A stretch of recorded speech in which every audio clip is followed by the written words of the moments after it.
All right, welcome, friends and family, strangers on the internet. This is Dominic D'Agostino and Ryan James coming at you live. I said that backwards. Ryan James. Sorry, I'm Dominic D'Agostino. They know who you are. He is Ryan James. Yeah. So we're doing this podcast for one to break the ice on a pretty long hiatus of creating podcasts together. I mean, we had a pretty good streak there for quite a while. It's going on 2 years ago, I would say, already. But life happens, scheduling happens, a lot of things happen, and we just were not crossing paths at the right time, weren't committed to it. It wasn't like, at the forefront. But now that we're working together on a daily basis and spending a lot of time training and this and that, there's been a lot of ground covered literally and, philosophically over the past couple months. And this podcast is to kind of re-enter into the world of podcasting, but also to recap two major life events that we both committed to over the past 6 months and recently competed in the month of September, competed in and completed. And that would be a triathlon for me, Olympic triathlon that happened here in Lake Geneva. Fontana Triathlon. First of all, I just want to shout out them, the organization, the people that put that together. Even though it was my first, I could already tell what a well-run operation it was and what just an amazing event. Just the energy from the day before, the packet pickup, the initial meetings, everyone I met there was just beyond positive and encouraging and enlightening. And I felt like I made a ton of friends, even though I didn't get their contact info. It felt like everyone was your brother or sister. It was like this really cool family vibe. And that's extremely important too, coming into an event that you've never done before, morning of the race, nervous, not having any idea. People are just helping you along the whole way. It doesn't matter if it was like giving you a gel, topping off your tires with their pump, telling you oh, actually this is the wrong way, you should put it here. Just little tips and tricks from everyone along the way. And then also just kind of quelling the nerves for you, just begin the race. There was just some really cool camaraderie happening amongst everyone. And just wanted to give acknowledgement to the administrators, faculty, whatever you want to say, employees of Fontana Triathlon and all the volunteers that made that event possible, because I felt it immediately that I will be doing that event for the rest of my life. It's just one of those special things, and I'm really looking forward to next year. So just wanted to give them a shout out because it was well-deserved. Just an incredible event all around. So enough about that. Dom also is coming off a fight, so I'll let you take away some of the details about that, and we can kind of get into the nitty-gritty about our performance and what we want to do next. Yeah, so I just had a fight September 9th in Onalaska, Wisconsin. The last time we filmed a podcast with Preston and Howard in here, I was 2 or 3 weeks away from my last fight, which was January 13th. So on that podcast, I set the goal of 3 wins in the year of 2023, and life happens. It did not happen that way. In that fight, January 13th, I took a pretty bad loss and had to take 8 months to just get better, train, recover. It took me 3 months to even recover from that fight. And then I just had my first fight since January 2 weeks ago now, which is crazy how fast it's flying by. But yeah, so the fight went well. If you're listening to this, you probably know the result already. It was a majority draw. One judge scored it for me, 29-28, and then the other 2 scored it a draw.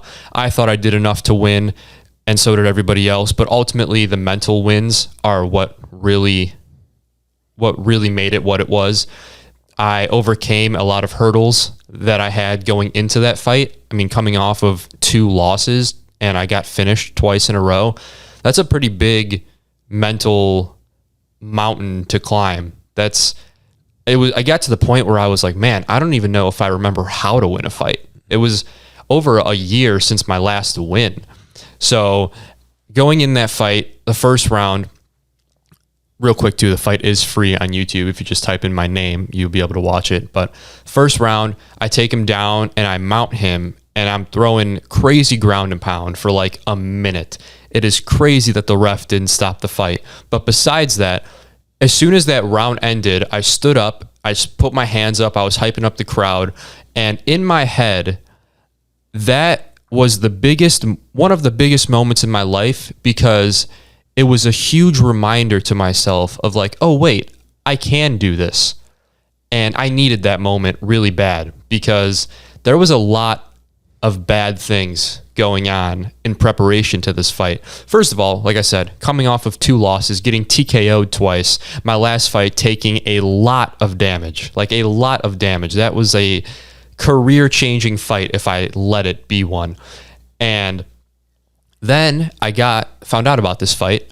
The week I find out about this fight, I get a gnarly concussion, was throwing up like the whole 9 yards. Had to take 2 to 3 weeks off for the concussion. Probably should have been longer, but I was not pulling out of this fight. Then the first week I come back to sparring, my first time sparring back from the concussion, I re-break my nose from that January 13th fight. I've broken my nose like 3 times this year.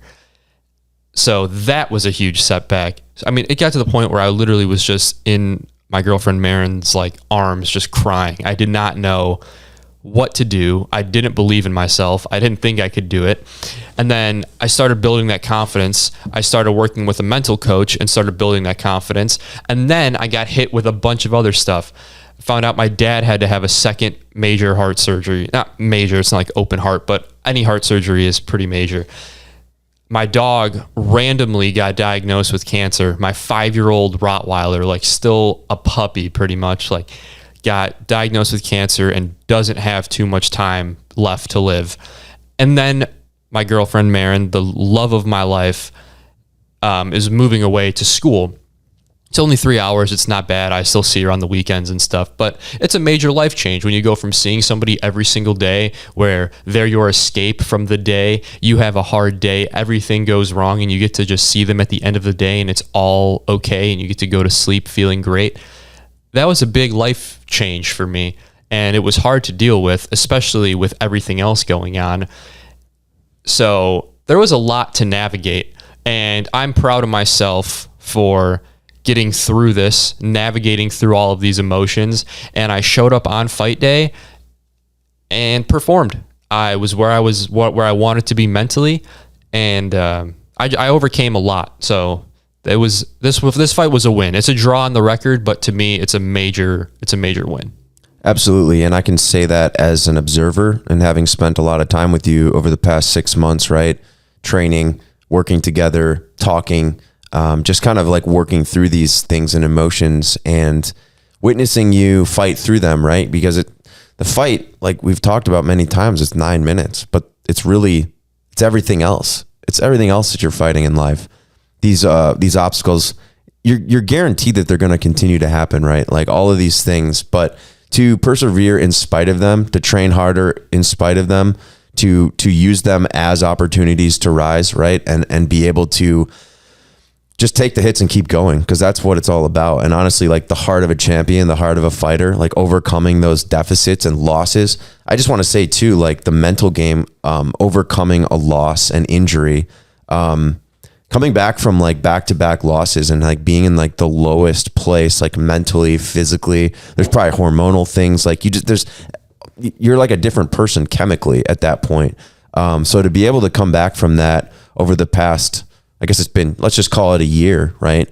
Overcoming that. And then absolutely, I had the opportunity and like privilege to be there ringside and watch the fight along with, there must have been 30 plus of us there to support you. And it was a win all around, both just the way that you showed up, the way that we showed up, everyone being there, the energy, the crowd work, like it was a win for sure. Like there was no L about it.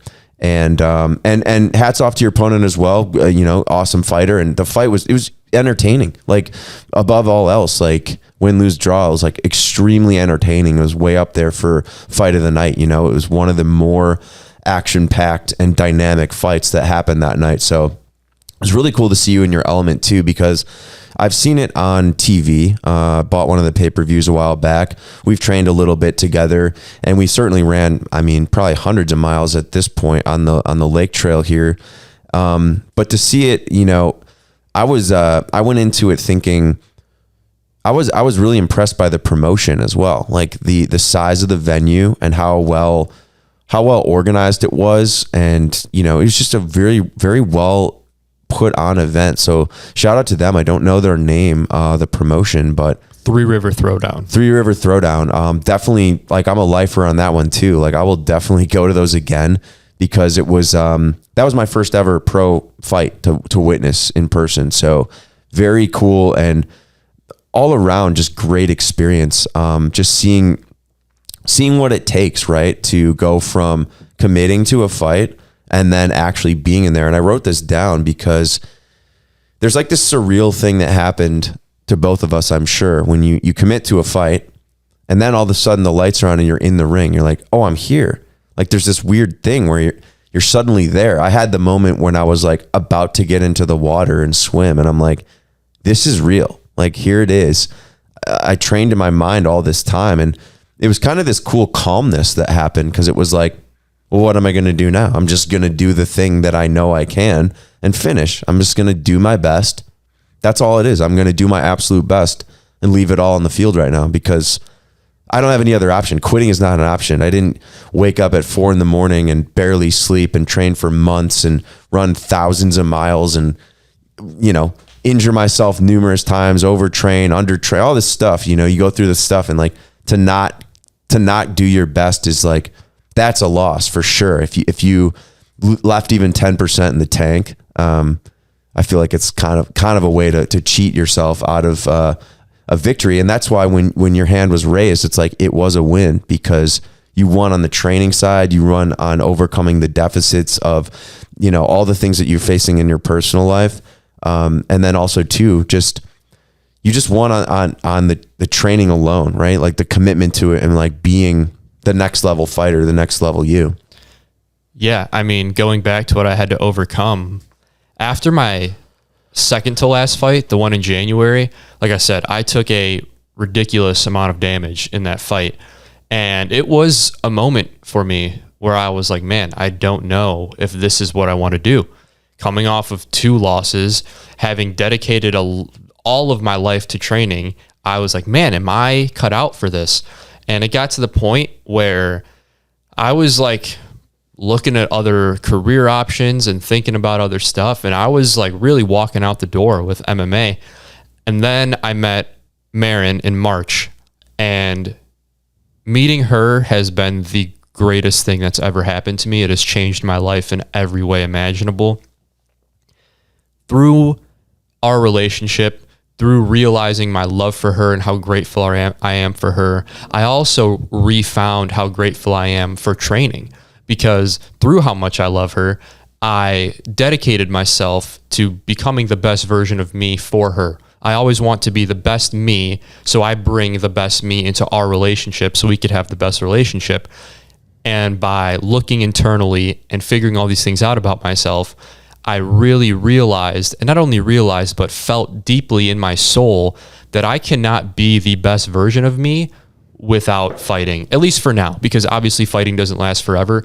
But right now, the version of me that's the best me is the one that is dedicated to this life, this warrior lifestyle, this ninja monk lifestyle of my routines and fighting. Fighting is what I love. I love fighting. It's the only thing I want to do forever. It's not going to be there forever, but it's the only thing I want to do is train. And I love it so much. And I honestly would have quit the thing that I love most if it wasn't for her. So I owe her so much, and I owe her my best effort. And that's something I've come to realize too, is like, I want to be able to provide for her, for our future family. And I have the opportunity to make some pretty good money in fighting. So I am doing myself, I'm doing her, our future family, our current families a great disservice by not giving it everything that I have. And to be able to overcome those 2 losses, overcome all those things, get in that cage, and like I said, come out, both of us got our hands raised, but my hand was also raised, and mentally I take it as a win. So I am proud of myself. I'm very happy with the way I handled it. Obviously, hindsight is 2020. I wish there was some physical things in the fight that I could have changed to maybe make it a for sure win instead of a close draw. But I'm proud of myself for what I did and what I overcame. And I'm excited to keep progressing because all of these things, all of these setbacks, all of the successes, everything, it's all a combination that's going to make me better and make me the fighter, the human, the boyfriend, husband, son, friend, whatever it is, father, that I eventually want to be. So very grateful that I get to do this. I'm grateful for every result, win, lose, draw, knockout win, knockout loss. It all plays a part in the great symphony of life and where I want to go. So I love that, and really hung on every word you were saying because it's true. We kind of live a movie life, really, creating your own destiny and taking the unwalked path, so to say. It's an uncommon thing to go, I'm going to be a professional cage fighter. It's not every day. You're the only professional fighter I know, right? And it's a cool thing to commit to that. And I can relate by saying, oh, I want to be a pro music producer or, sell out Red Rocks. I say that and I mean it because I believe it's possible and I know it is. It's just the path you walk to get there takes a lot longer, and it's a lonely road too because not everyone's going to understand where you're coming from. But I do want to back it up to you crossing paths with Marin and her being like this soulmate for you and this muse, right? Everyone I think needs that in life, whether it's another person or another thing or whatever it ends up being, but a reason beyond just yourself to excel. When you have someone like that and you can be working towards a collective future with them, it's a really powerful thing. And I've witnessed it, with Mark and Kendra's relationship, how they do that. You're just like a power couple in the making, and getting to meet her and know her on a first name basis after hearing so much about her, I can totally see that now in person, and like the compatibility you guys have is really cool. And I just wanted to acknowledge that because it's a really cool thing to have, and success will come as a result of it because you're working together to accomplish like a predetermined goal, right? Which is success in your chosen fields. And it's a powerful thing, right? You've got someone in your corner, literally and figuratively. And just seeing the way she was at the fight was a really cool dynamic to watch. Like to have someone's support and love and like adoring you in such a way. It's a powerful thing that not everyone has. So it's a special arrangement. And I think I'm so happy for you just as a friend too, that you've found that and discovered it, because some people go their whole lives and don't have the thing that they're truly passionate about that they know they want to do for the rest of their life, and B, someone to share that with. Like those are two really important components to life in general. So it's changed my life. I'm going to totally steal Mark's exact words here for the way he describes his love with Kendra, but it's the same way that I feel about Marin. It is a deep soul level connection. And that's what it is. I feel like our love for each other goes beyond the physical. Like it's deeper than just Dom loving Marin, because that's not what matters. It's like the soul level, that energy, like our souls are intertwined. It's not our name. It's not the way we look. It's not any of these things. It's the deep down connection that is intertwined with each other. And we just move through life carrying that same energy into the physical world. I have my foundation. That is something that I have realized. I possess and am in control of everything that will make me happy for the rest of my life. I have it all right now. I'm always striving for more. I think everybody should always be striving for more. It's nice to have goals in front of you, and I want to achieve so much in this life. But when it all boils down to it, I have my foundation. I have the thing that I'm most passionate about, the thing that wakes me up every morning. I have a family who loves me. I have the girl that I want to spend the rest of my life with, my healthy routines and habits and all these things that make me truly happy. I have all these things, and realizing that has been a massive game changer, because I realized that I want to build my kingdom vertically and not horizontally. The base is set. The base is finished. Everything else is extra, and it just stacks on top. Because if it all got knocked down, it all got taken away, that base is still there. And that has been life-changing for me, realizing that I've learned so much from Marin. I just actually was writing this all down last night. In like a long form, just trying to explain how I feel. And something that she has made me realize is how much I love and appreciate the small things in life. That is what truly makes me happy. True, real happiness to me is going for a walk on the trail and looking out at the lake and seeing the beauty of the lake, or looking at the sunset or the sunrise, doing my routines, laying outside in the backyard and reading a book, or meditating, eating healthy. All of these small things in life are what make me truly happy. And I've come to realize that from her, because I now understand that I see pieces of her in all of those things.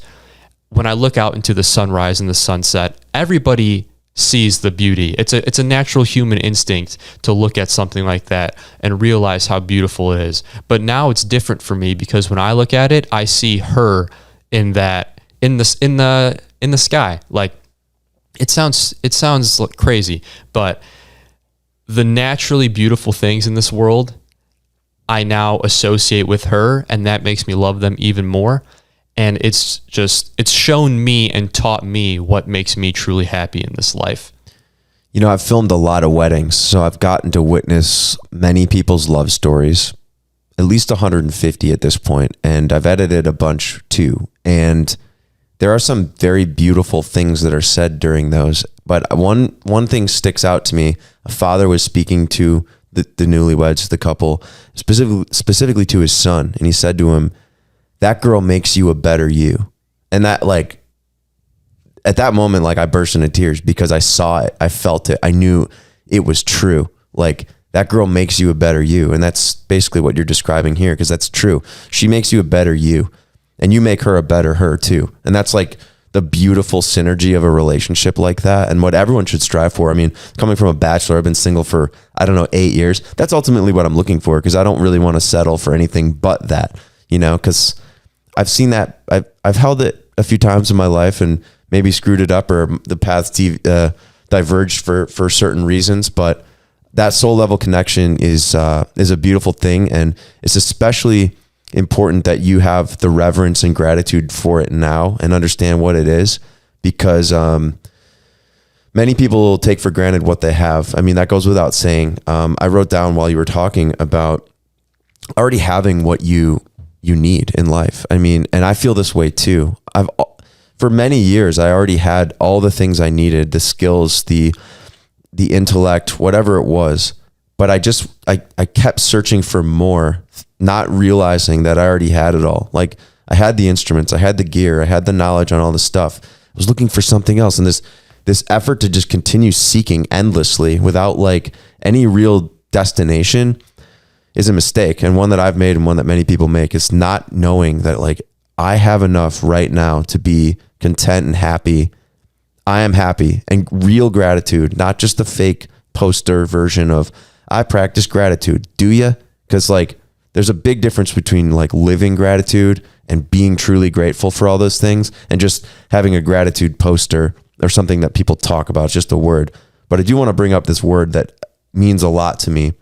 It's called Satori, and it's a Japanese Buddhist term. I'm going to read it because I wish I had it committed to heart, but Japanese Buddhist term for awakening, comprehension, and understanding. It's a word used by Zen masters to describe sudden enlightenment. It's a moment of total presence, of no mind and no thought, but a flash of insight and awakening of the light of our own consciousness. Satori. Shout out to the Japanese for just always having the coolest shit ever. Being the best. Yeah, for sure.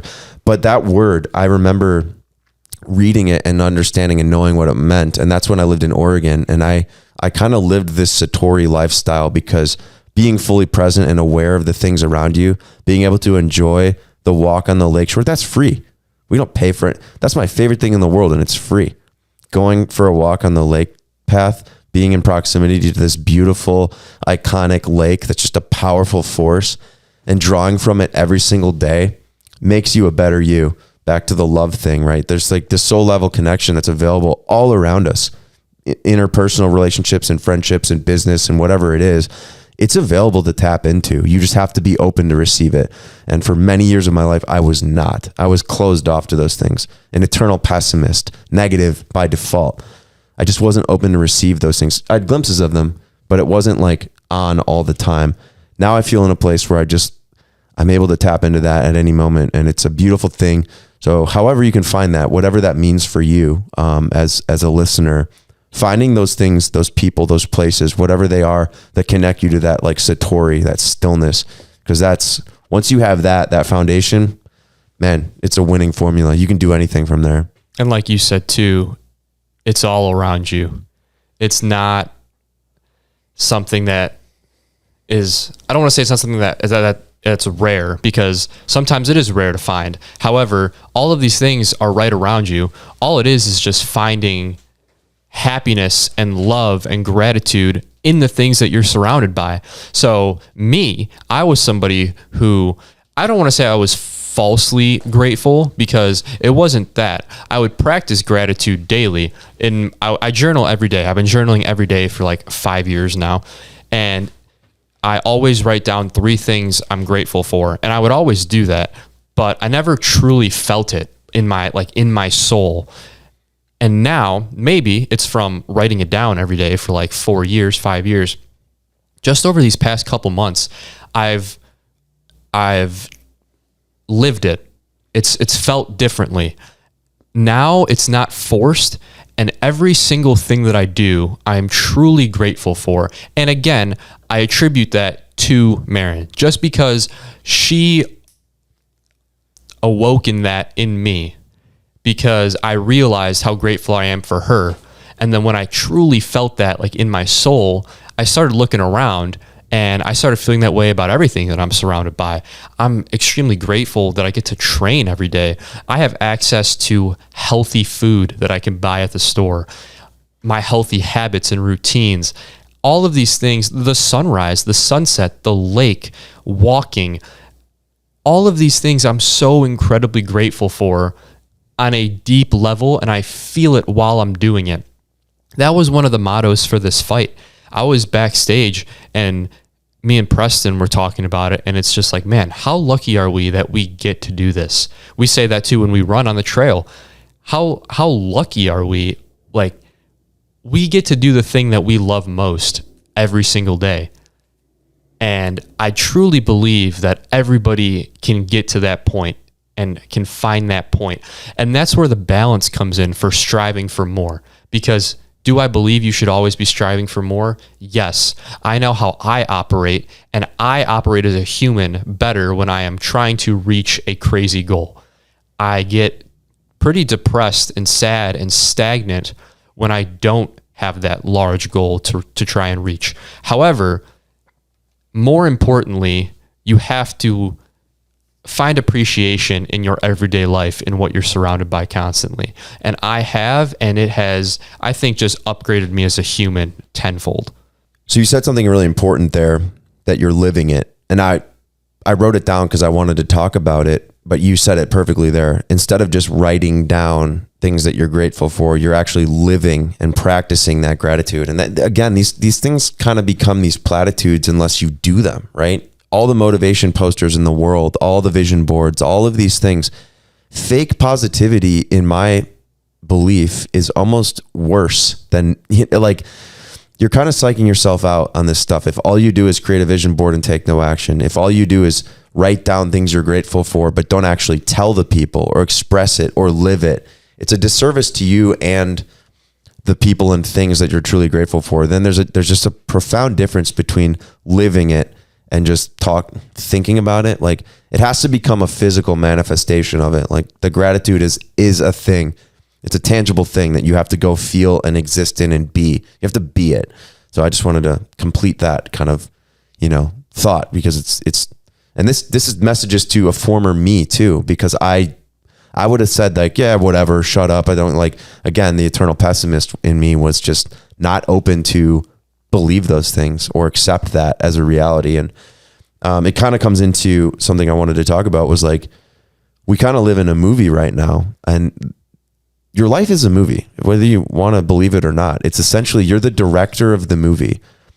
I kind of marvel at people's inability to understand that you're like the director of this thing. And like, people are waiting for permission to do things, right? Permission to go to the gym, permission to start a new job, permission to this, like, kind of waiting on this slate board, clapper board to be like, action. It's like, dude, you're the director. You have to take that role and that seat and that mantle in your own life to start doing those things. Commit to something that's out of your comfort zone. Buy a camera if you want to start a podcast, all these lights. I just bought this shit having no idea how to use it and figured it out. Like that goes for anything. You just have to commit to something that's scary, that scares you. Same is true of fighting, right? Like you had to break that threshold and break that ice and just say like, I'm going to do this. I'm not going to take a normal college route. I'm not going to get a normal job.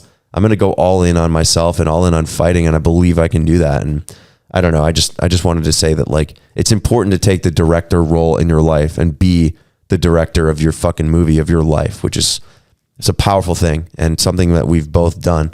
And just like, I'm the one doing this. I'm creating it, consciously co-creating with you and other people, but we're in the movie and we're going to make the movie the coolest action movie ever. I'm going to quote Joe Rogan on this one, but it was like, you have to be the hero of your movie. Like you literally have to be the person that comes in. Nobody's coming to save you. Again, these are sayings that get thrown out there a lot, but the reality is true. Stop waiting for permission to live your life to its fullest extent. Give yourself permission to do that. Like it's imperative to do. Another thing too is you aren't owed anything. No. It doesn't matter how hard you work. It doesn't matter what you do. The universe does not owe you a thing. Making that change in your life has been monumental for me too. It doesn't matter. Keep going and go harder than you went before. That's kind of all I have to say is like you aren't owed anything and you have to make it. Like you said, you make it happen. Nobody else makes it happen besides you. Nobody can make it happen for you. And if they could in any way, you don't get the same benefit from it. Totally. So I want to tie this into some of the I'm a comeback stuff because you've seen numerous times now on those accountability calls, like guys going through what we're talking about in real time. You'll have a guy that's on day one and then a guy that's been around for 4 years. So there's like this massive difference between where a guy at year 4 is and guy at day 1 is. But these like realizations that we have to come to through the process of self-development and self-discovery and self-mastery, I don't think anyone's ever fully mastered. That's the beauty of life, is that you continue. It's a never-ending process. There was an 80-year-old woman that started in the wave in front of me on the triathlon, and I was like, this woman's 80 and she's been doing this and she's probably going to beat me on the swim. That's a wild thing to be like. It's a humbling thing to see. 80-year-old woman's out here ready to swim and run and ride the whole Olympic triathlon. Incredible. But what I wanted to say about this like path of self-development, self-discovery is like, part of it is just giving yourself the permission, right? To just say like, I am worthy. I matter. I have purpose in this world. I exist right now.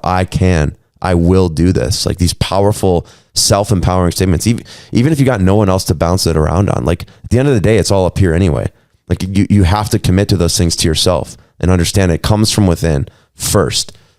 It has to come from within, this desire to do more, be more, get more. But I want to give, because we wrote down some questions and I want to get it topical too to like the event, because I think there's still a lot more to unpack there.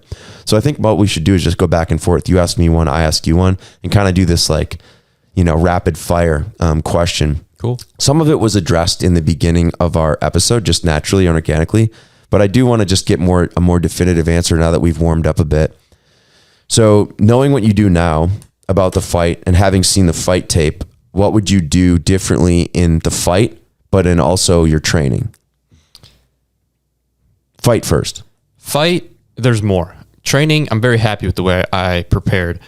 In the fight, in hindsight, I need to let my hands go more. Looking at it, looking back on the video, I'm like, man, if I just stayed striking, let my hands fly more, I would have outstruck him to a decision. I think part of that is because, like I said, my last fight, I took so much damage that I was a little bit hesitant on the feet. And then also, I got a little trigger happy with takedowns because it was just so easy to take him down. I took him down like maybe 6 times out of 7 attempts. He only stuffed 1 shot. So once I saw how easy it was to take him down, I just got super trigger happy with them. But in hindsight, I keep the fight standing after that first round. and just let my hands go more on the feet. And now for the next fight, that's my only goal. I don't care what style the guy is. I don't care if he's a boxer, if he's a kickboxer, Muay Thai, jiu-jitsu, wrestler, whatever. I'm going to let my hands fly and show that I am a top striker at the amateur level. I just need to put trust in my hands, because I know I am in the training room. I know I am in the sparring room. I spar these UFC guys or Bellator guys or ex-UFC guys, whatever, lower level pros, all of it, amateurs. I know where my striking stands. I know where all my skills stand. But now what I need to do to take it to the next level is to just have that confidence in my hands in the octagon when it matters. And once that happens, which will be in my next fight, you're just going to see a star be born, and you're going to see me reach that pro level. Totally. And watching that highlight reel that we're splicing in that guy made, awesome to see that level of training. And like, there's a lot of cool highlights in there for sure. But you're correct in that, like, teeing off like that in the ring versus in the training session, understandably, it's a different venue. The lights are on. There's 1,000 people there. Nerves are on. You just got kicked in the leg, the adrenaline dump, all this stuff. Like, it's a different venue, but now that you've been there and know that, you know what that'll feel like, and you can flip that switch, I believe, a lot easier on the next go around. Preston said something when you were backstage. I think I was talking to him about it. And first of all, time flies in that ring. 8-9 minutes goes by so quick. And even as an observer, round one was over. I'm like, damn, we're a third done. And then you really only have round two to capitalize. And if you don't finish, like, time goes really quick in there. So I think probably in that, and I'm just assuming because I'm not a fighter, but time kind of slows down when you're in there and you're like, damn, 3 minutes. It's already end of round two. I got to finish now. And you're making some of those decisive things. I was like, well, I've gotten 3 successful takedowns. I get 3 more. I could finish them on the ground. I could totally see, as the observer on the side, after round one, getting the takedown and the ground and pound finish, to where just trying to repeat that again, right? It's like, I'm going to do that again. So I can see how you could get looped into just the takedown loop. And I would have too. I feel like that's like a primal thing. I'm like, I'm going to do what just worked. I'm going to do what just worked. In the cage on the fly, it just seemed like the path of least resistance. 100%. And I'm not even going to say that it wasn't, but like I said, hindsight's 20/20. However, I do want to let my hands fly and just tee off on some dudes, because I know that once I get to that sparring level in the cage, I don't think any amateur can hang with me.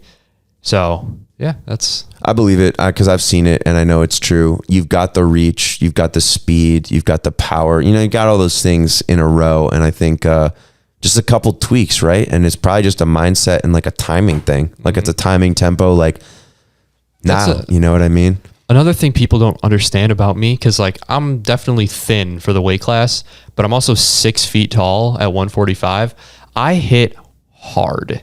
Like, that is something I'm not, like, I'm pretty humble about everything else, but I know what I'm good at, and I know that I hit hard. So I'm just excited to tee off on some guys and sleep some fools. Yeah. Well, I believe it. And I know that next fight, whoever that opponent is going to be the unlucky recipient of some bows, some fisticuffs. Oh, yeah. So let me grab my list of questions here, because I have a couple deep ones, but then I also have a couple surface level ones. Sure. I guess I had that same question written down pretty much. I said, knowing what you know now, how will you prepare differently for the next one? So just because we're on that topic of the fight, why don't we go that direction for the triathlon as well? Sure. First and foremost, I would take the swim way more seriously and train differently, in that I would train in open water versus a pool. Pool is warm, it's comfortable, there's no risk of drowning. It's just too comfortable and controlled. That's nothing against pool swimming. It's a different competition, but open water swimming in a lake when it's raining at 7 a.m., whole different thing than leisurely swimming laps at the pool. For one, because of the darkness, you can't see anything below you, barely anything to the left of you, the commotion of everyone around of you. And now that I know that, now that I swam in like a grouping of 100 people, I know what I'm in for. And I want to just take the swim way more seriously. Train in open water, train with a wetsuit, and train double the distance. So instead of swimming 1 mile, swim 2 each time, so that I can, and train smarter, like actually following a swim protocol rather than just swimming for time, because that's what I was doing. I was just like, sweet, I can swim for an hour straight, no problem. Well, kind of, until I was called on to do it. Also, I would definitely ride the bike a lot more. I had a lot of experience riding as a kid. I say kid, but like a younger person, not pro downhill mountain bike by any stretch of the imagination, but commuted on a bike for years. I mean, thousands of miles ridden and logged, and have done a few centuries. So over 100-mile days. So I wasn't afraid of the bike. I knew 25 miles wasn't anything crazy, but just leg strength and endurance and practicing the route. I would have ridden and ran the route first, before I went out there. So I would have ridden the bike just to know what I was in for, to know like, hey, this driveway, there's actually like a feature that's kind of dangerous. This corner's kind of blind. You can't really bomb it. I would have also tuned the bike up more. I brought it to the bike shop, but there was still an issue with it that I didn't discover till I was mid race. And it definitely cost me probably 10 minutes, if I'm being honest with you. Like it significantly impacted my ability to go uphill. And I have to kind of like cut your losses and be like, well, I don't want to risk shifting down and dropping a chain or breaking it. So dialing in the bike a lot, and mechanically, that would be another thing I would do, is just be really familiar with the bike that I'm on, ride it for months and know it inside and out, and be able to know my gear shifting way more confidently for uphills, know where I stand, and know how fast I can pace on flat ground. There's just a bunch of like bike stuff. Running, being more mindful of running fast. I just would have paced myself way faster, because I realized I was just having fun. And this is about the second one, not the first one, because I was having so much fun with it that I didn't really care about like, finishing fast. It was like, this is fun. I'm surrounded by my friends. This is so much fun that, I was running like 9-minute miles, and I was just kind of like, wasn't anything fast. I'm sure I could have, if I really pushed, been at like a 7:30, maybe 7s towards the end, because I was really warmed up. But yeah, I would have just been more disciplined with training all around, followed actual like protocols for each event, instead of just kind of like, yeah, I'll run 10 miles with no real, direction, or swim for time. I just would next go around. And actually, we just committed to a new race, so we basically have to start tomorrow or tonight. Training with more intention, and just being more intelligent with training, recovery, not injuring myself stupidly. I did that a few times, running, not stretching, not hydrating, running too fast, again, running for time, like for the bragging rights of, I ran a 5:40 on the trail. Like, yeah, but you also blew out your ankle for the next 2 weeks, and you can't run for 10 whole days. So yeah. Good job. So yeah, I think that's what I would do differently, is awesome. Just be more intelligent with my training. That was a major change I made from my previous fights compared to this fight. Was I would always show up and get the work done and do all of that, but I didn't do it with intent. So making the switch of everything I do, I'm doing it with purpose. That was a major change that I had to make and made. And it definitely showed in my performance, because everything was better and I was just more aggressive, and everything it came together. And I think it was due to the intent. And then also just want to say, super proud of you too for completing the race. I mean, seeing you prepare for it, running with you, and same thing with overcoming stuff, overcoming injuries, overcoming mental challenges, and all these things. I was a proud friend, definitely, seeing you complete the race, and I'm excited to see you train for the next one, and I'm excited to train for our next one. We just signed up for a 30-kilometer trail race, November 18th, I believe. It's currently September 21st, so we have about 8 weeks until we run an 18.6 mile trail race, which I'm very, very, very excited to do, because for those who don't know, I was also signed up for the triathlon, but had to pull out because my fight ended up being 1 week before. So fighting's obviously my priority, and I could not adequately train for the triathlon and also train for a fight at the same time while cutting weight, while doing all these things. So I had to kind of pick my battle there, and I'm always going to pick fighting, but I'm very, very excited to run this race. Well, and I just want to say too that I'm extremely proud of you for just the path that you've chosen and being like committed to this thing. When I see UFC fighters, you have everything to get to that place, like mentally, physically, all of these things. So you possess all the things you need to be a top tier, contender. And I know it's going to happen. It's not like that'd be kind of cool. It's just a matter of time, basically. So all it takes is a few more years. And I think we're going to be having this conversation in a hotel in Las Vegas before we go out, that's just going to happen. And I know it. So the pride is mutual, man, because it's just a cool thing to do with somebody. And we have a shared purpose now of like, yeah, I'm never going to fight professionally in MMA, but I can hold pads for you. And I want to get good at jiu-jitsu, like get up to a blue belt, purple belt, whatever I can accomplish, and just I've always been on the periphery of fighting. It's just always been something I've been interested in. I've watched hundreds of UFC fights. It's a sport I've always been highly interested in. And now having someone on like a friend that I know that's in it, it adds another layer of it to be like, okay, I'm never going to be a prize fighter myself, but I can train like I'm going to be one, which is a cool thing to do and kind of share the path of. So we've kind of covered this maybe a few times in here, and we just came off of a little pride session there, like, singing each other's praises. But I just want to ask you, like, what are you proud of yourself about over the past 6 months, 3 months, let's say? Like, what are the things you're most proud of about yourself? Doesn't even have to be about fighting, but it can be. Just things that you're just proud of. I would say I have really looked internally to find what was holding me back from reaching the next level of everything. And this isn't just a one-time thing. This is a process that you have to do constantly. But I really wrote it all down, just opened up my laptop and just wrote down everything that was holding me back, and then kind of figured out a plan of attack against it. And one of those things was my mental health / situation around fighting specifically. I knew that I have all the physical skills to be one of the best fighters in the world, if not the best fighter in the world. But the mental part is where I was lacking. So I hired a mental coach, and I've been actively working to fix that problem. And it showed in my last fight.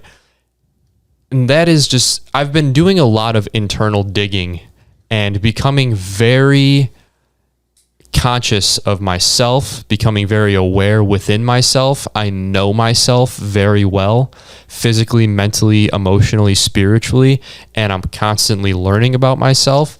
And I'm just very proud of basically of that, of just becoming aware and learning about myself, because it then leads to all these future successes of like, I see what's holding me back and then I attack it. And then a couple of weeks down the road, I see what's holding me back then, and then I attack that. And then on top of that too, I'm proud of the way I've changed my perspective on life. The way that I'm more appreciative of everything. I live in this world of gratitude, like gratitude is the attitude kind of thing. I feel so lucky constantly. I feel like the luckiest guy in the world. I have the most amazing girlfriend in the world that I want to spend the rest of my life with. I have a passion. I have a loving family. I guess I know I said all of this earlier in the podcast, but bears repeating. It's good. I live in it. I live in it constantly. And I'm proud of that perspective. I'm proud of the person that I am. I'm proud of the man that I am. Proud of the boyfriend, the friend, the brother, the son. I'm proud of who I am. And that only gets stronger and stronger over time. I love that, man. That's really cool. And a great way to just put it all together. And it's a feeling that not everyone can say that they're truly proud of themselves. And it's not something you should give yourself without earning it. So you've certainly earned the right to be proud of yourself, especially at this age. I know like age is just a number, but you're well you're well ahead of most people in many regards, which is a cool thing. It's another thing to be proud of. Like, you're wise beyond your years, which is just a testament to your parents, your upbringing, yourself, your own self-discovery. And yeah, man, I'm excited for you to continue doing that because, man, at 25, be a lot, be far down the road, man. We'll be on this lake partying it up, party on the trail, of course. Yeah. So actually, you just mentioned 25, which is one of my questions that I wanted to bring up. Kind of not relating to what we just talked about, but also kind of.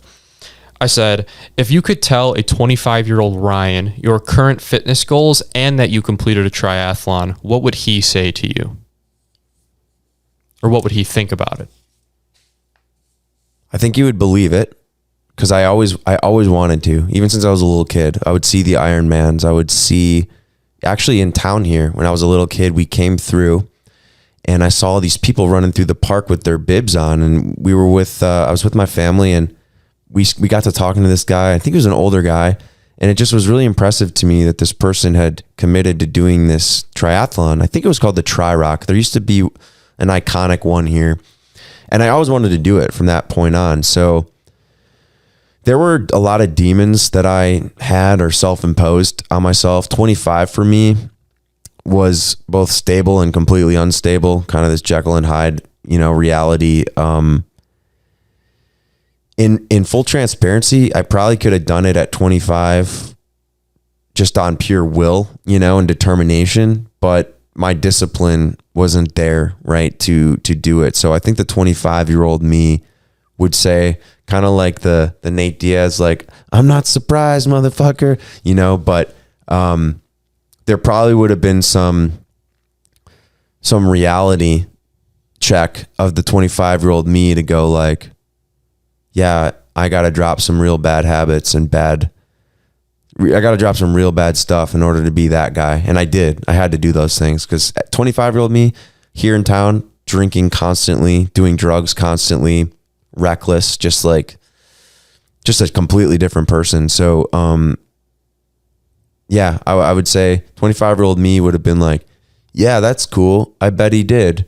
But then the reality check would have been like, in order for me to do that, I got to get my shit together. So that's kind of, I know that's how that would go. Cause I remember me at 25 very, very specifically and where I was at. So awesome. Yeah. So let's throw the question right back at you, not to make you answer two in a row, That's but fine. What are you most proud of for accomplishing the last 3 months, 6 months, whatever timeline you want to answer it in? Well, first of all, just doing it, had many opportunities. Like, nobody's holding a gun to your head to go there. There's nothing riding on it. You lose what, $50? You told a couple people you were going to do it, whatever. But I just wasn't willing to let myself down in that way. I mean, I told so many people I was going to do it, and not that it's for them, but it's for me. Like, I have to be a man of my word and train very hard. I mean, like, even though I could have trained way harder in retrospect, still put on a couple 100 miles, spent a good amount of money.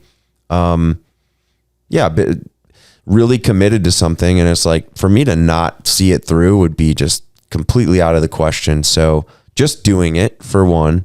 I would also say just, I'm most proud of like some times I had on the trails. I was having a bad day, say in the office or just around town. And I'm like, I'm going to go for a run. And I would set like a new PR, and it'd be like, I wasn't even trying to. I just glanced down at my watch and be like, that was a sub 6 minute mile on the trail.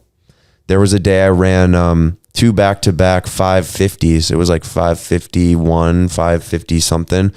So on the trail, that is like absolutely cooking. And to this day, I've not been able to do that. What it was is I wasn't thinking about it. I wasn't going out there like, I have to go. I was just running.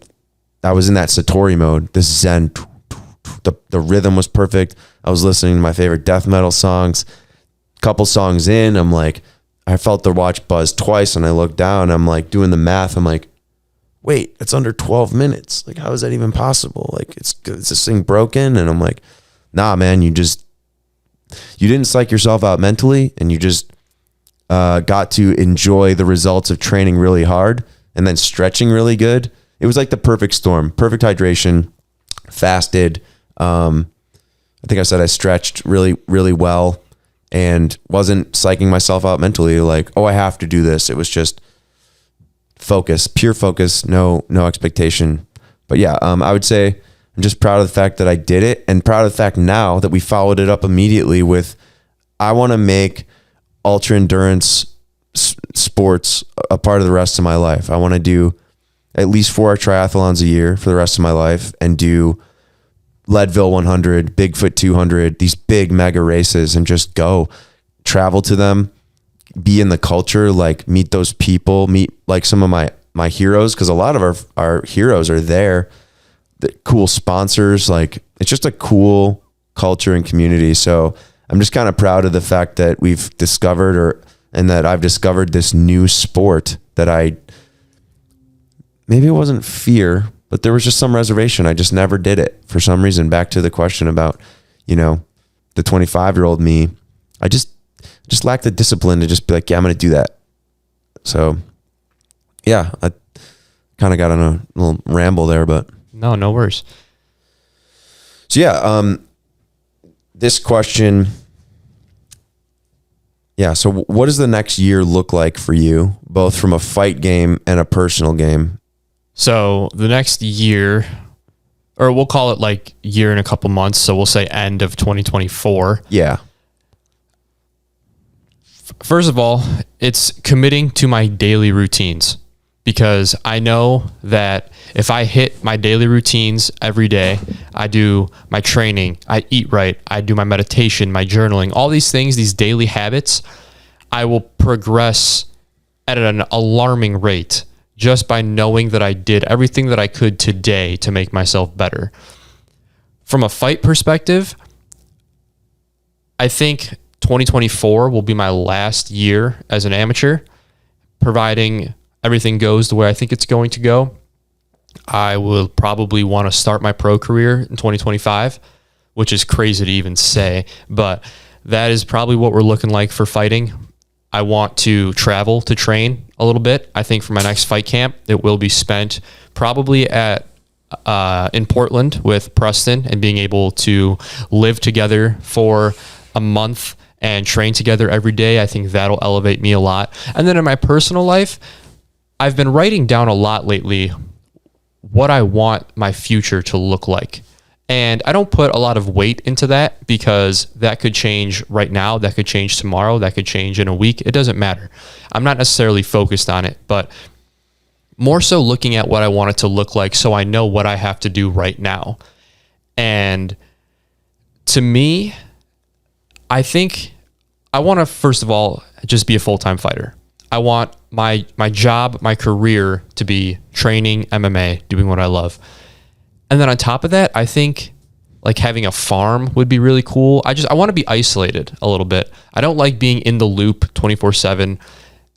And I think having a farm with Marin and our future kids would be awesome, just to have the responsibilities of feeding the cows and the horses and all of these things. Like I said, I find great enjoyment in the small things in life. And I think adding those into my routine to have some sort of responsibility would be super beneficial to me. I'm going off on a tangent right now because this is not the next year of my life. No, but it's set up for it. Like it is though. Yeah. So what I'm just looking at is, like I said, probably my last year as an amateur.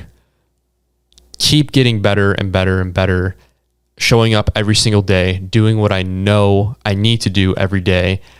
And then saving money is a big one. Me and Marin want to get an apartment together right when she graduates, and that's not far away. So at the end of 2024, that'll be like 2 years away from that, maybe, or a year or two away from that. So just keep saving money. And this has been like the worst answer to any question I've ever answered. They're hard questions. It's a hard question. The future is just really hard to look at. 100%.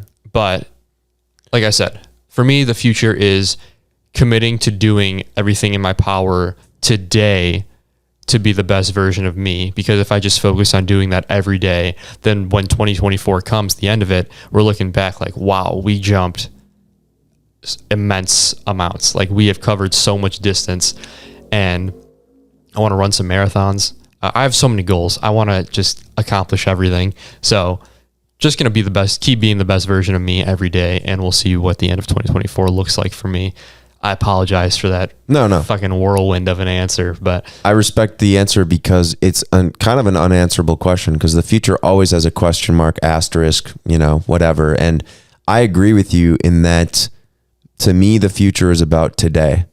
Like, what I do now will determine the future. And that's how I view it. I don't try to get too far down the road. I like having those visions.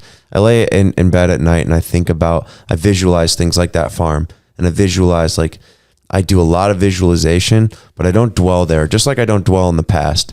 I think it's important to stay rooted firmly in the now, power of now, shout out, best book ever. And just knowing that now and all the discipline that you enact in the current moment and enjoying this time and space that you're in and occupy creates that future. So the future is determined on current moments right now. I think both the past and the future show you exactly what you need to do right now. 100%. The goals of the future, the hope for the future, that tells you what you need to do right now. And then the past tells you probably what you don't need to be doing right now. Typically for me, looking in the past is looking at mistakes and shortcomings and seeing how to change that for the future. So looking at both sides equally tell you what you need to do right now. What you need to do more of or less of, 100% accurate. And I agree with that entirely. But like, to your point, and to kind of talk about your missions there, having those definitive time stamps and frames in like 4 years, like, trust me, you can save enough money to buy a really cool house in 4 years. You can even bypass the apartment, just buy,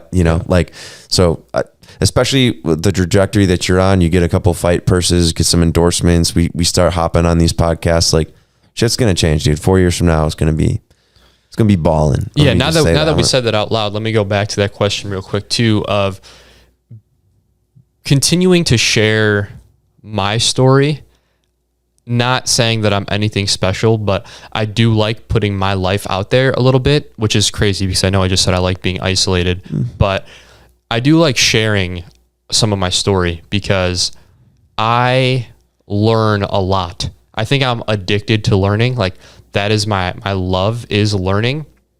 That's why I love fighting, is because you can never know everything ever. Like, yeah. Same thing with the running. You can always get better. You can always get faster. Like, when I look at it, everything that I love are things that don't have a ceiling to them. So I like putting that out there, the lessons that I've learned, the trajectory in which I'm going, and just showing people that it is possible to do whatever. I mean, if I went back and told myself 7-8 years ago that I was going to be a MMA fighter, I would have not believed you one bit. I would not have wanted to do it. And just the person I've become. Like I said, I'm proud of the person I've become. I'm proud of the person I'm becoming. And I like sharing that. So I want to up my content game, keep getting podcasts out there, and keep decking out my social medias. And I've gotten a lot of good feedback and responses and stories of me inspiring people. And I do enjoy that. And I want to keep doing that because, like you said, you need to have people to share that with too. So people listen to you far more than you might think. Strangers on the internet, you never know where and when something's going to land with somebody.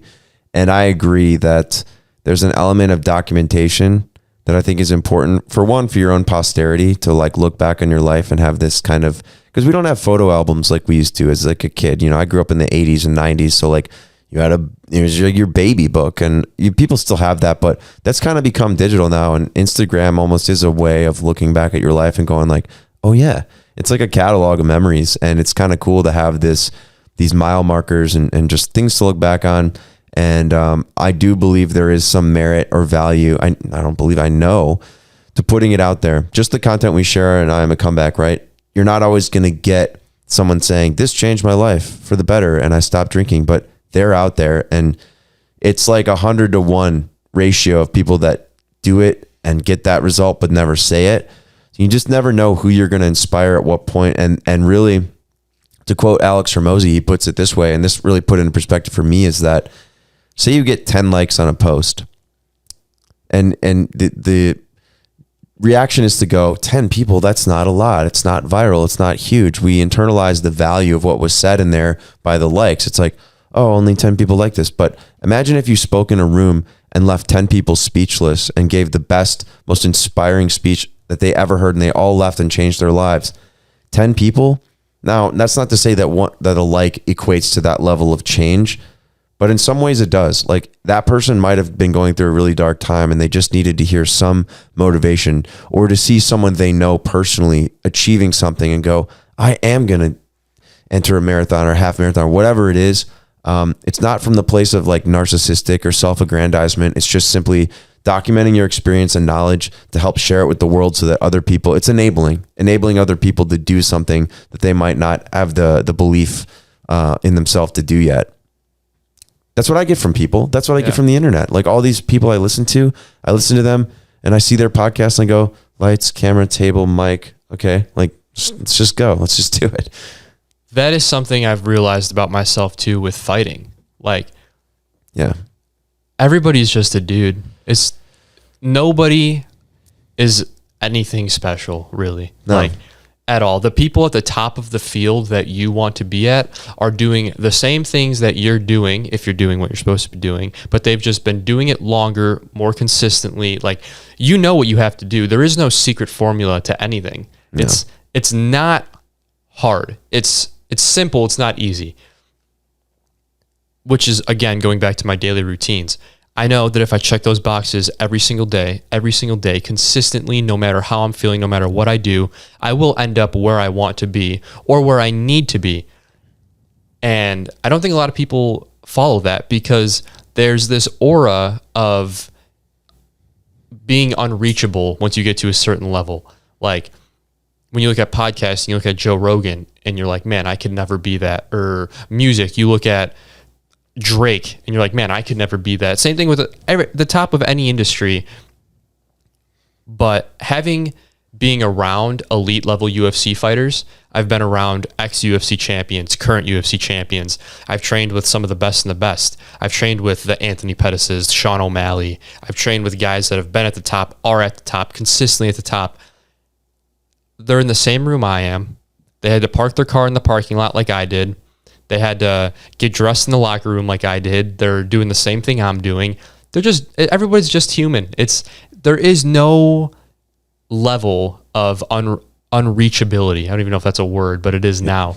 Like, it's the corniest saying in the book of like, everything is possible, but it really is. And that is a lesson I want to instill in my children of not only everything being possible, but if you want something, go for it.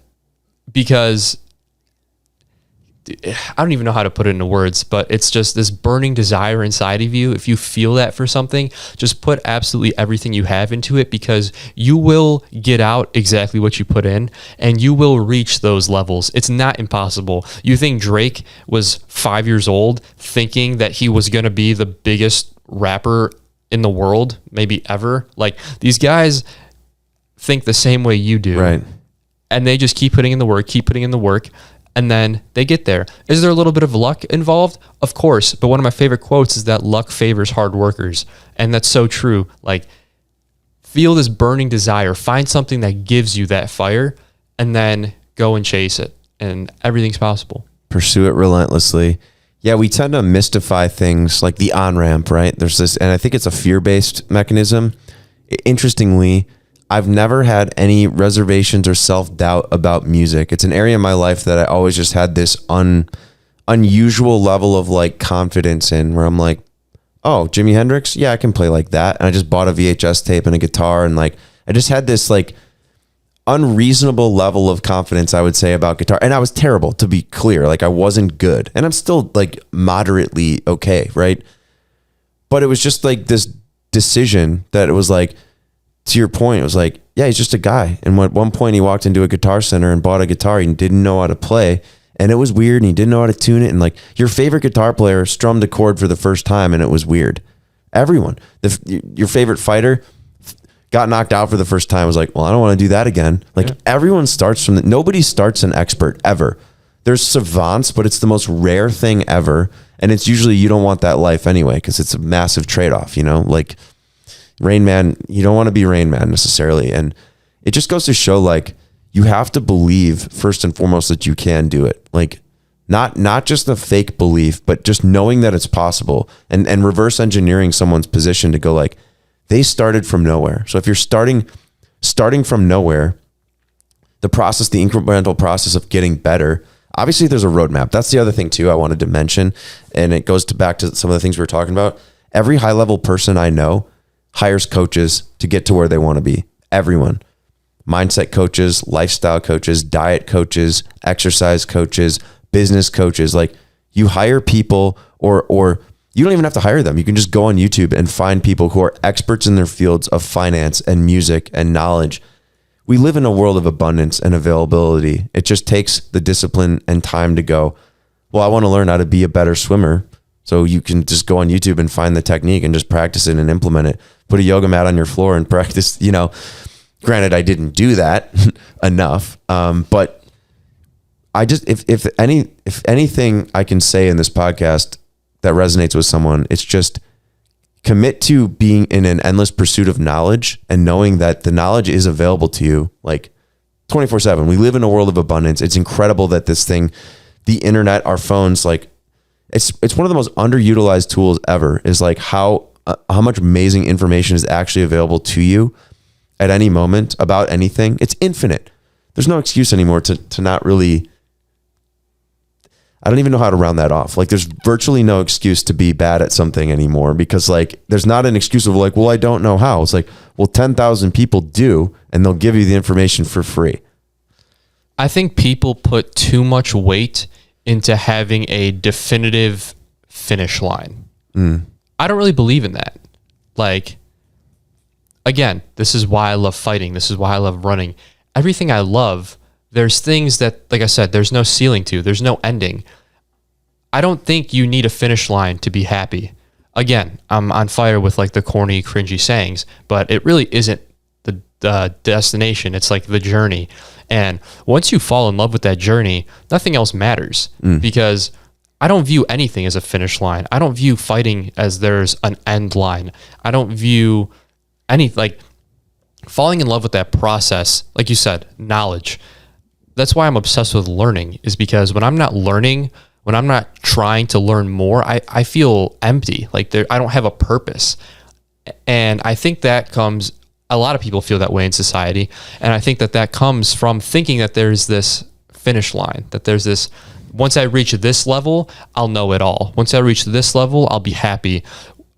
And that's just not true, because once you reach that level, then what are you gonna do? Start something else and then hit that. It's an endless cycle. So like I said, I think falling in love with the journey and the process of learning is a major thing that's shaped my life and would shape everybody else's, because you just, I don't know how to round that off either. Well, I do, because I think people become institutionalized by school, right? Where there's this brick and mortar institution, and then you get the diploma at the end, and I know it all now. Or like, that's just the beginning, or it should be.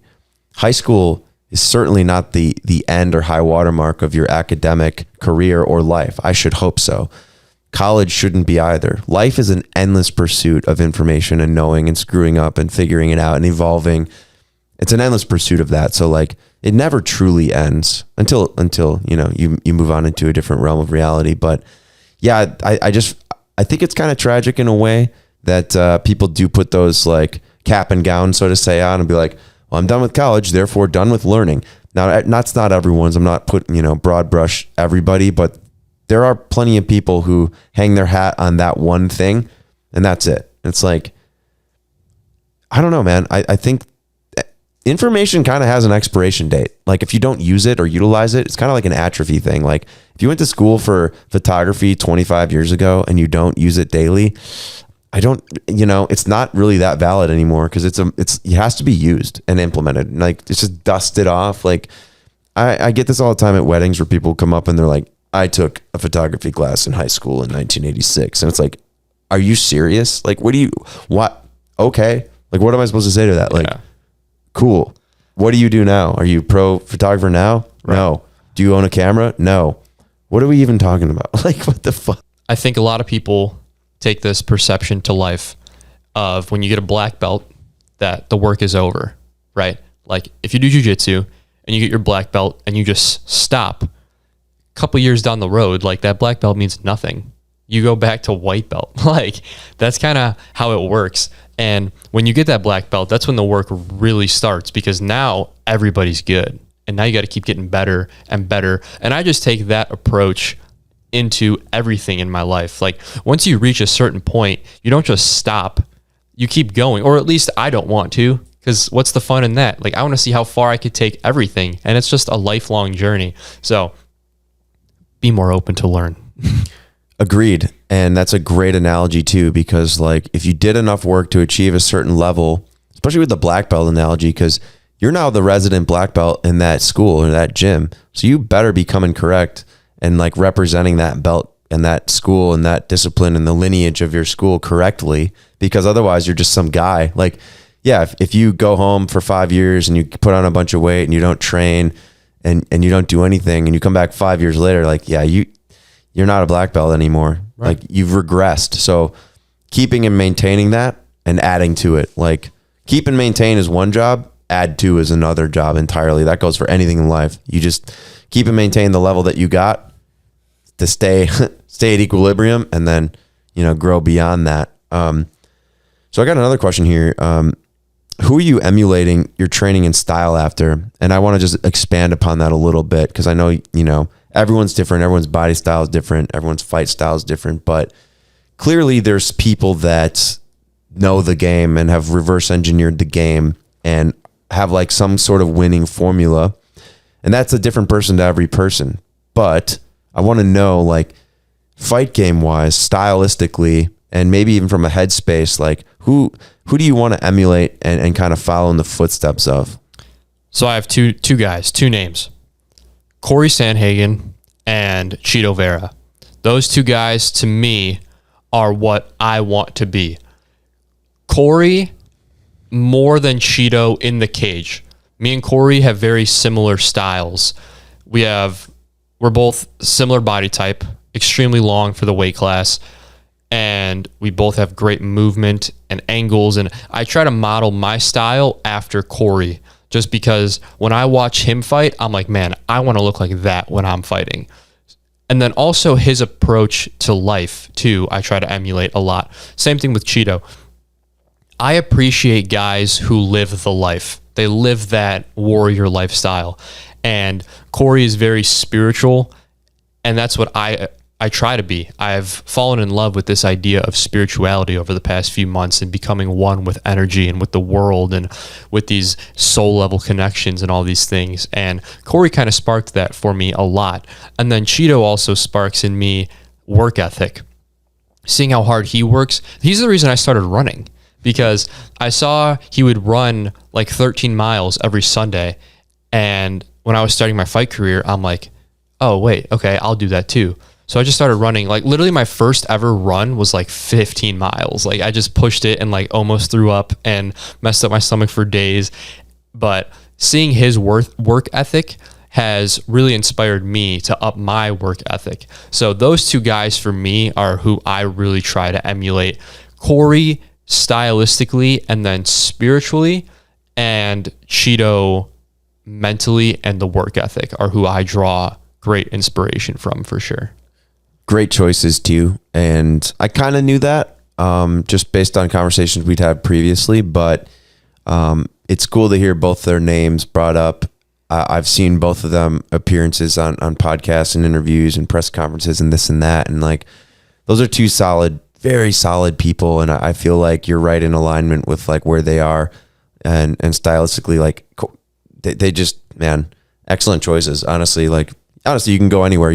There's plenty of guys, like maybe some you don't want to emulate, but excellent choices, because I see those being a winning formula. You combine the styles of those two guys, and I mean, yikes. Another thing I take from them too is just living business wise, also living the fighter life. Meaning, I used to think about the Sean O'Malley approach a lot, where it's like, okay, fight the worst guys I can for the most amount of money possible and pick my fights from a business perspective, a money perspective. And that made sense to me at the time. I don't agree with that anymore. It's worked great for him it will work great for anybody that utilizes it. And I'm not necessarily saying it's incorrect, but for me personally, I want to be the best version of me possible.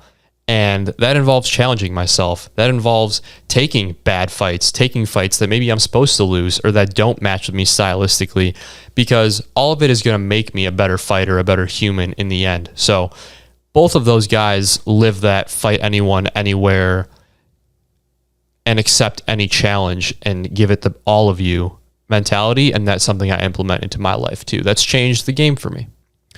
Very cool. And, I want to say something I heard on Rogan, a recent episode with him and Kurt Angle. Kurt was talking about how he didn't ever cut weight. He just wrestled at the weight he was at. And his belief was, I just got to be the best possible at this weight. And I'll wrestle someone who weighs more than me and just outperform them. And I thought that was such a wild thing. Cause like, in order to do that, the level of confidence you have to have in yourself and your abilities to not take advantage of, weight cutting and like being matched up with someone who's your exact weight just goes to show, like, kind of to your point about choosing people based on the challenge it is to you, not based off the monetary like gain. And I respect that, because I pick my projects similarly. It's like, how is it going to benefit me? Not from a monetary standpoint necessarily, but what am I going to learn from it? How am I going to get better from it? How do I grow from it? And I think that's an important thing. It'll make you better. Every decision I make is made to benefit me, not benefit me, but to challenge me and to make me a better person, a better fighter. I only want the biggest challenges, the best fighters, because I want to challenge myself. I want the hard stuff. You know what I mean? So, yeah. So I got another question for you too. Okay. Not really relating to what we just talked about, but a pretty philosophical question that I would like to ask. And that is, what lessons and how has forget what lessons, but how has your perspective changed about yourself? I wrote it down in the paper as more so about the triathlon, like how has your perspective changed on yourself after that, but more so just give it a time frame, call it like a year, 6 months, whatever it is. How have your perspectives about yourself changed and how you view yourself? Excellent question. And I'm glad you're asking this now versus even 3 months ago, because I've realized something very recently, I would say in the past 2 months.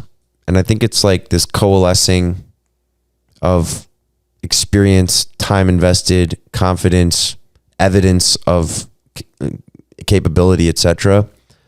Just being rooted firmly in my experience level of where I'm at as a content creator, as an advisor, as somewhat of an executive in the function that I sit, like knowing that all the things that made me who I am, the small things that you can't just measure or put on a resume. You don't get a piece of paper for a diploma. If we're talking about like living on the street, going through just like these trials of life that people go through, but they don't get any accolades for, right? You don't really talk about them, but they're there and they make you who you are. Just being firmly rooted in confidence of like who I am, what I'm capable of, and what I know a lot about. And just standing like rooted in that and being like, I'm the guy for this job. Yes, there are people better than me, but here now, this place that I sit, what I'm doing, I'm the guy, I'm the dude. And just being like fully confident in like who I am and what I'm capable of. I would say it's a confidence in skill and ability to execute on things, not second guessing my intuition about things, knowing that it's coming from a place of, again, experience, and saying, I'm deferring to my years of experience in this category. I know I can do it. I know that I can produce these things, and I know what the results of them will be confidently. So to kind of put a bow on that or like round it off, it's just fully coming into my own and knowing that all the 20 years I spent investing into myself and more so fucking up, like learning from those things, taking the wrong paths, like all of the dark paths that I found myself on and walking down, these things, like literally avoiding jail time. Like just the lifestyle I used to live was just crazy. And I look back at it and like, but I draw from it. I know that I had to go through those things to become who I am. And I draw from those things every day to kind of reiterate the experience thing, like the stuff that you don't think about, that's not on the resume, that you don't go to school for. It's like the real practical life stuff. Getting in a cage and fighting someone, for instance, like where do you put that on a resume? It's just real. It's real life. And you can't measure that necessarily, but it's in here. Like it's cataloged in your brain and in your heart and in your soul. You know what it felt like and what you took from it and what you drew from it. So I guess for me, it's just becoming who I am and like not being afraid of who I am either. Not being afraid of speaking up, speaking your truth, and just being yourself unapologetically. You know, that's what I've come into in the past year, but more so the past 2 months of just being, I'm that dude.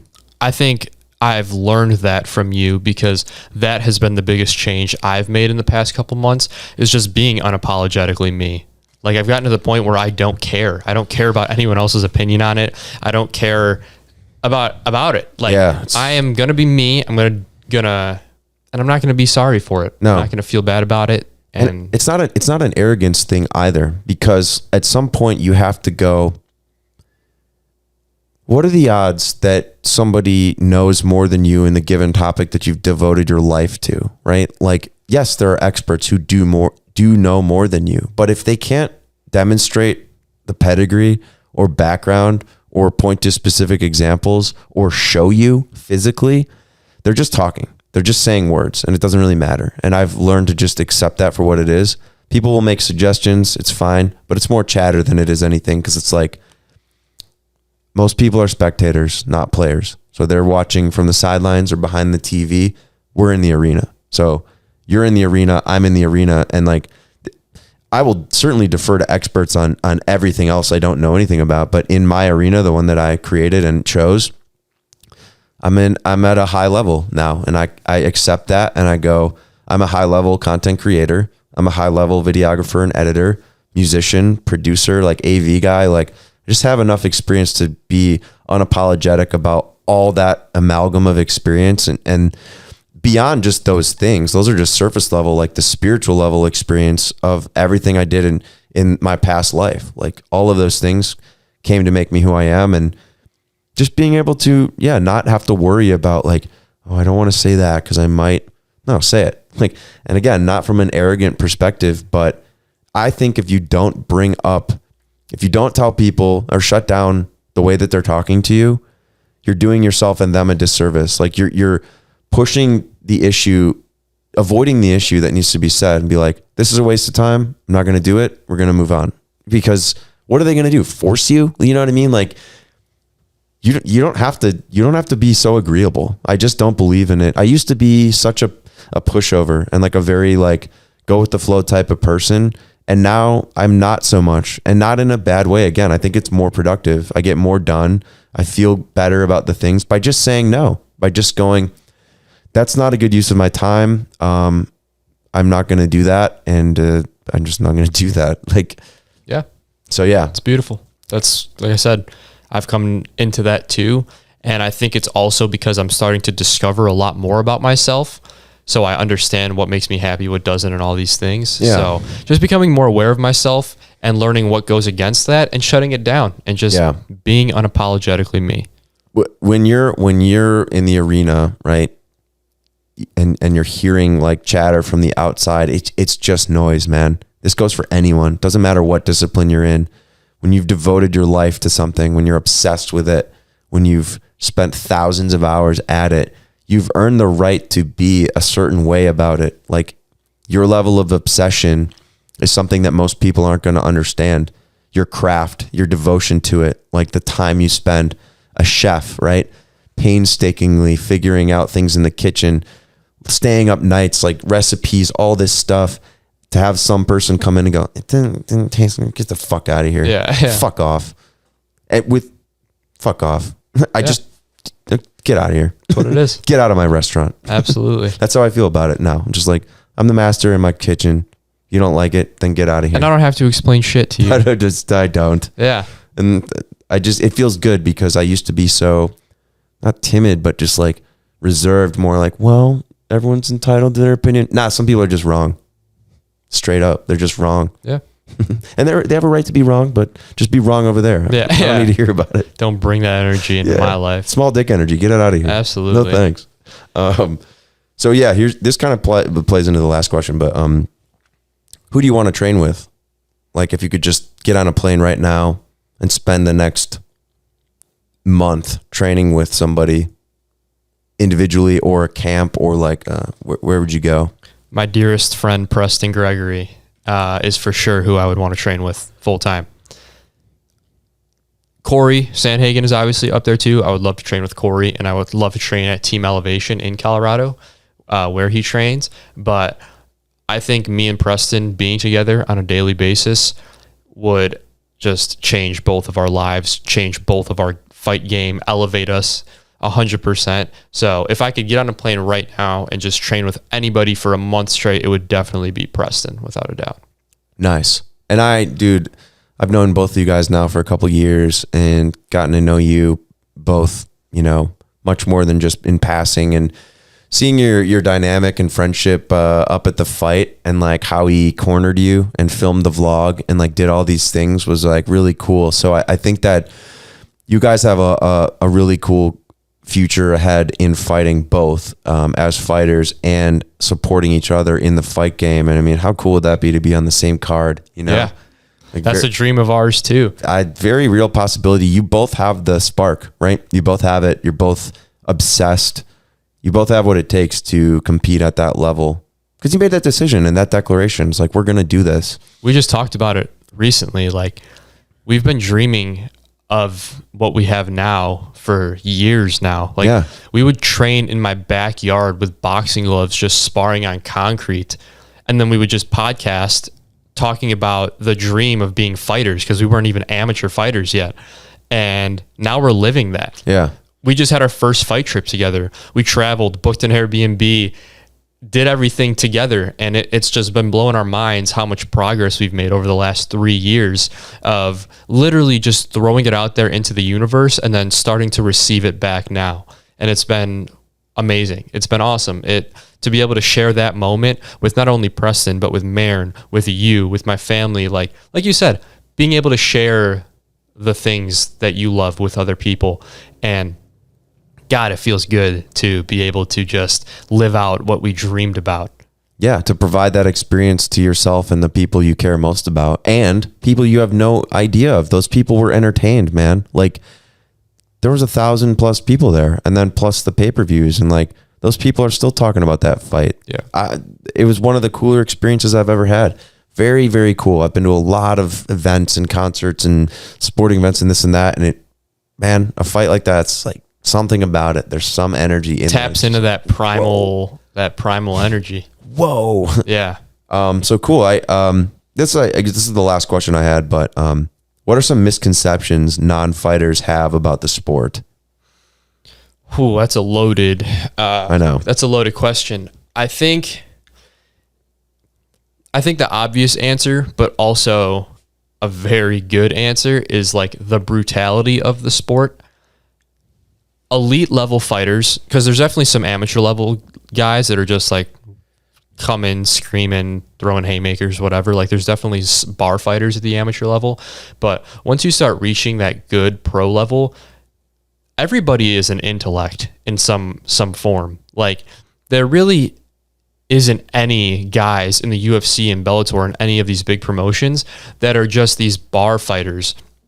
They're all very smart, calculated people. Like, granted, they're also insane, because to be able to get in the cage, like, you have to have some level of insanity in you, having done it myself.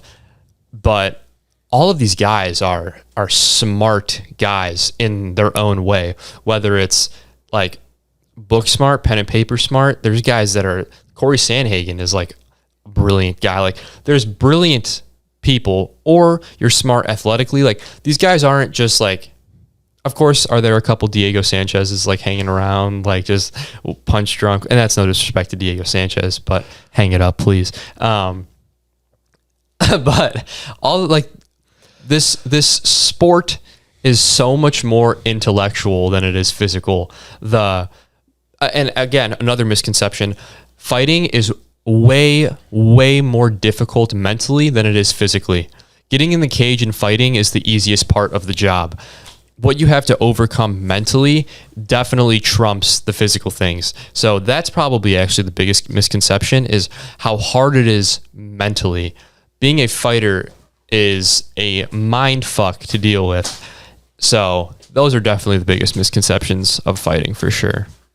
Yeah, I just wanted to ask that because I know now, having been to a pro fight, seeing it firsthand, and having trained a little bit, getting choked out a few times, hip toss, little concussion, getting punched in the mouth, like all this stuff. Like, there's this, especially men have this idea of like, well, what I would have done is, it's like, dude, it's so ridiculous. Another misconception: if you do not train, you cannot fight. Yeah, that is a massive misconception. Like, why would you be good at something you never do? It makes no sense. It doesn't apply anywhere else in life. Like, if you step on stage having never played guitar at Wembley Stadium, you're gonna fucking suck. Like, you're not gonna rock it. You might be better than somebody who's also never done it before in their life, but like, you don't know how to fight. You don't know how to play guitar. Like, you have to do the thing. You have to train the thing.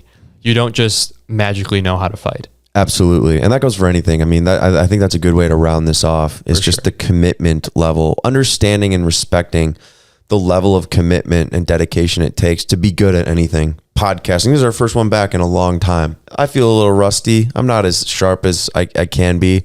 Next week's will be even sharper. Yeah, but we're here, we're doing it. And I mean, I think it's cool to just immortalize these thoughts and feelings and times in our life, to be able to just look back on and grow from. And, look at our first podcast. We'll be like, look at those idiots, like, didn't know anything. Everything progresses each time. And us as individuals are no different. But I think the one thing that I want to just say is, like, I'm proud of both of us, right, for continuing down the path of like self-discovery, self-improvement, self-mastery, but not for like selfish reasons, because I truly want to like enable other people out there to believe in themselves more, to commit to something, to be passionate unapologetically. Like, you don't have to ask for permission to love the thing that you're in. You don't have to ask for permission to love your life and do all these things.